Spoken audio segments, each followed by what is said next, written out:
Good evening and welcome back to another edition of My Humble Kitchen. My name is Leonard Lopez, and today what I'm going to do is a nice baked red snapper with a Puttanesca sauce with thin spaghetti. So first, let's talk about the red snapper.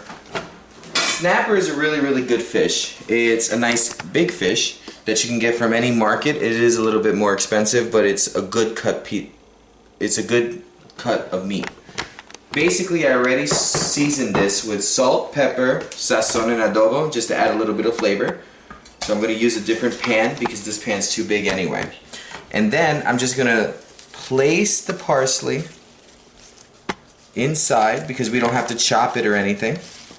And then I'm going to place the limes. I use limes. I can use lemon also. Obviously, you know, lemon and lime and stuff like that goes with fish because it's a very citrusy flavor and it goes great with fish. But I use limes because it's a little bit sweeter than a yellow lemon.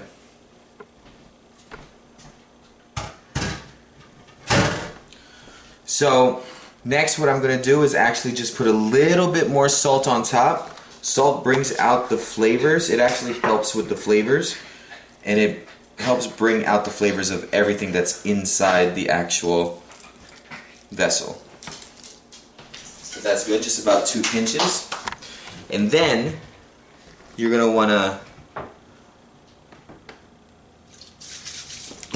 non-stick spray because you don't want it to stick. So put the non-stick spray under the fish too.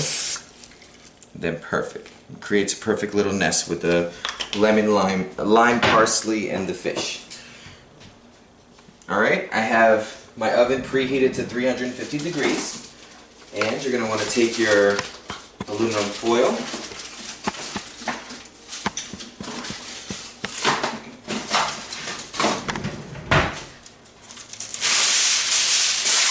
You want to cover up.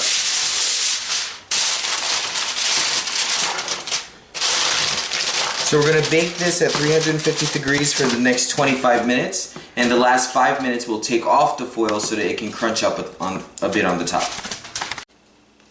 Okay, so we have the fish in the oven at 350 degrees for the next 25 minutes. While it's in the oven, we're going to start on our sauce.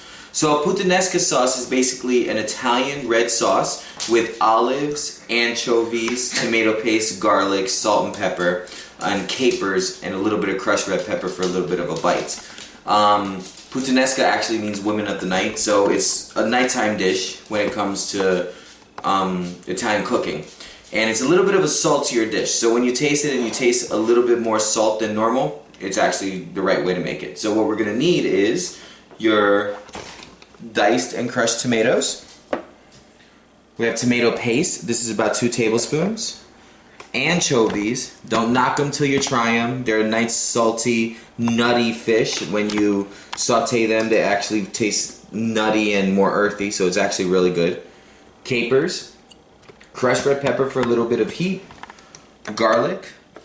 And Kalamata olives. This is a Greek olive. You want them pitted, and they're a nice salty flavor also. And I'm going to add asparagus just for a little bit of crunch in the actual sauce. So first what you're going to want to do is take a half a cup of olive oil, put it into your pan, let that heat up a little bit, and then you're going to put your garlic in there and let it, you don't have to wait till it heats up for the garlic to be in there because you want the oil to take all the flavor of the garlic. And you don't have to chop them finely or mince them because it's just a coarse chop. This is a very rustic dish. So you're going to let that sit, and I'm going to start chopping the Kalamata olives. So with the Kalamata olives, you can get these at any grocery store. They're brownish red, small, and you want to get them pitted. And you don't have to like finely chop these. It's just a coarse chop.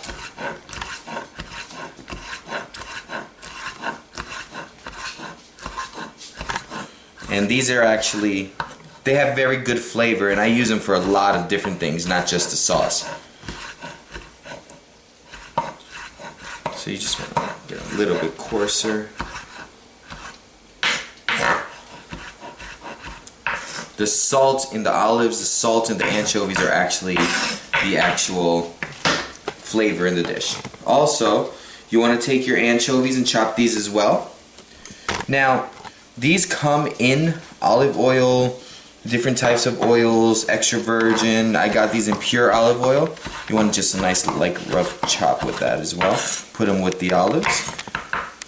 But you want to rinse them off too, because you don't need them to be too oily. And then we're going to chop our asparagus. I don't want to use that part.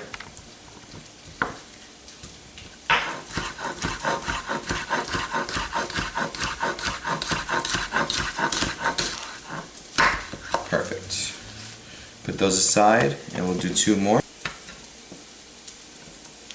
Perfect. So now you can hear the garlic. The garlic is starting to turn brown, as you can see. I want it to be a little bit browner, so we're going to let that stay a little bit longer. And while I'm doing that, I'll start filling up my pot for the pasta water. Okay, so that's the color you want to see, the garlic. And don't worry about all that oil because all the rest of the ingredients are going to soak it up. But it's a nice golden brown. So next what you're going to do is put your tomatoes in. Okay, so we'll put that in. I love that sound. And I always take a wooden spoon. Then you're going to mix that in there. And then you're going to let that simmer inside for about 5 minutes. So you want to incorporate all the garlic, the olive oil, and the tomatoes together for 5 minutes. Okay, so we have a nice simmer and everything's getting incorporated. So next what you're going to want to do is stir in the anchovies, well, everything else. But let's start with the capers. Stir that in.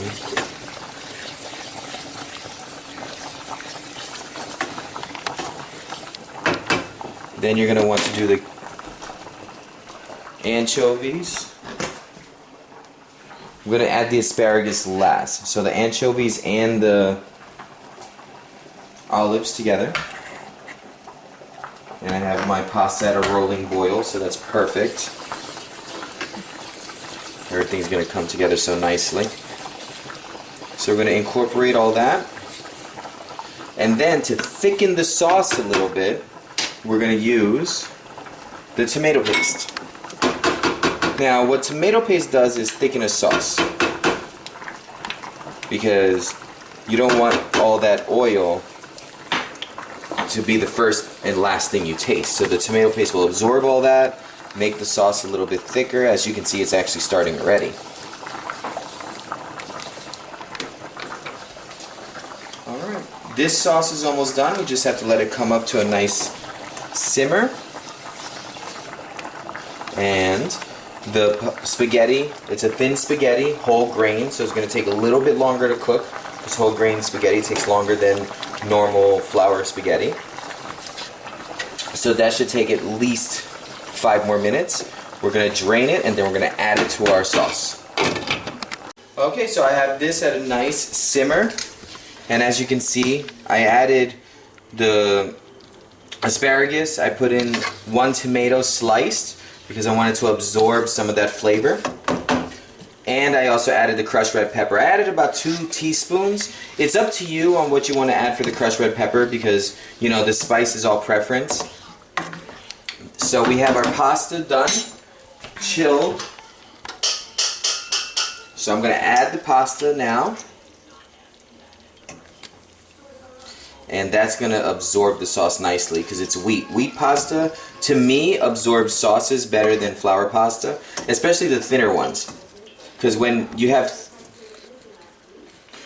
thin flour pasta, it takes all the, it doesn't stand up nicely to a thicker sauce like this. That's why they use fettuccine with Alfredo mostly, things like that. This is also good with a nice penne.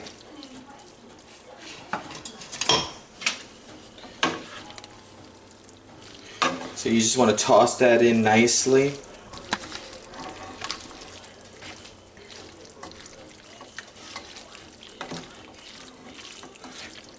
I wish you could smell it in here. You can smell the nuttiness.